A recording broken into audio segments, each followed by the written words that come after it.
Times have certainly changed over these past 40 years for people with intellectual and developmental disabilities.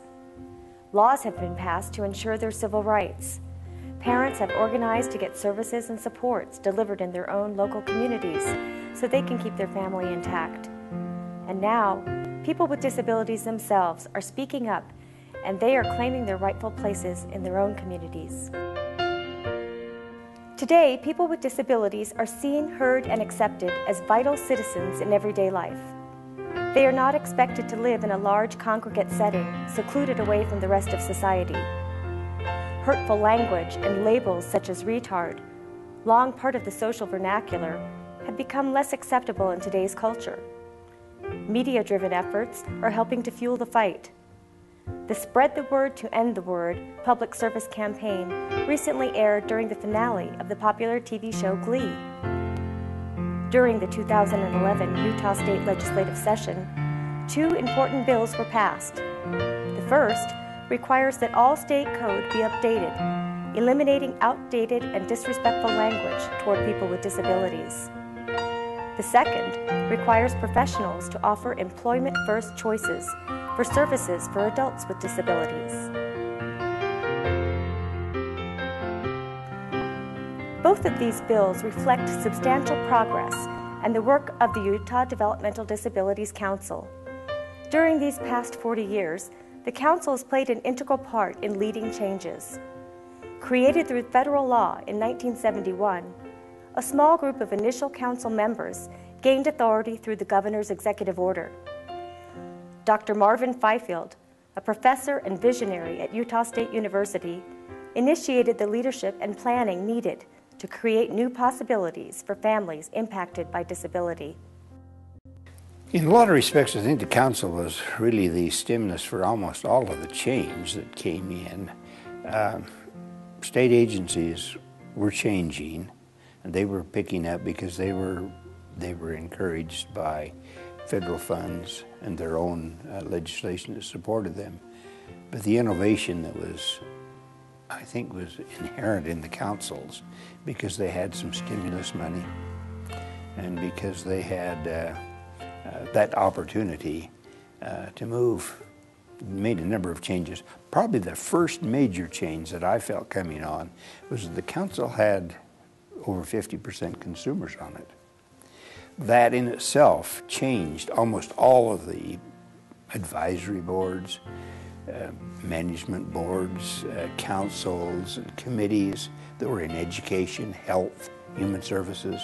All at once they started putting consumers rather than professionals on their boards. That made a major change because the perspective or the issues that were of primary importance to the consumers became paramount, and where many of them ended up having a majority of consumers, there could be some pressure brought to bear. The efforts of the council and of all of us that are concerned with services to persons with disabilities are going to have to target what we work at very carefully. We just can't go out and say, yes, we need. We've got to know exactly what legislators to get to, and get to them before they're even nominated.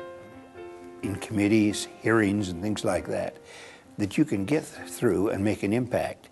Otherwise, you're just one of the howling crowd. And that's one of the things that I think we're going to hear. There's going to be a big howling crowd. And we've got to stand out. This need has got to stand out above the rest. Composed of citizens appointed by the governor, as well as directors of state agencies that provide services to people with disabilities, the Council began its work. The Council's purpose is to provide an advocacy voice, promote the development of services and supports within the community, and to support changes to the disability system that will better support people and families. The creation of the Council marked the shift from providing institutional supports only to developing supports in the community to meet the need for families to keep their children home and their family together. Advocacy pressure on the federal level resulted in many different laws passed to ensure that people with intellectual and developmental disabilities were able to exercise the same civil rights as every other citizen, like a right to education, with the Individuals with Disabilities Education Act, IDEA, and the right to access the community with the passage of the Americans with Disabilities Act in 1990. Our community has gone from living in large congregate settings to much smaller individualized homes to independence. We have made great progress from an automatic placement into the Utah State Developmental Center, which housed upwards of 1,000 people in 1971, to less than 220 people who reside there now. A huge outmovement took place in the mid-1980s when residents were moved from the institution to live in the community. One resident, Alice from Paragona, lived in the developmental center for 50 years before she moved into the community into a group home in her early 60s. Alice died in 2008 at the age of 84 after living joyfully and successfully in her own supervised apartment. Alice was, in today's world, she was legally blind, and she got into the system because she was legally blind. So at age 10, her mom died, and they lived in a farming town. Her father had another son and Alice, and he was a farmer, and this was a gal. The schools weren't willing to accept anyone that was different.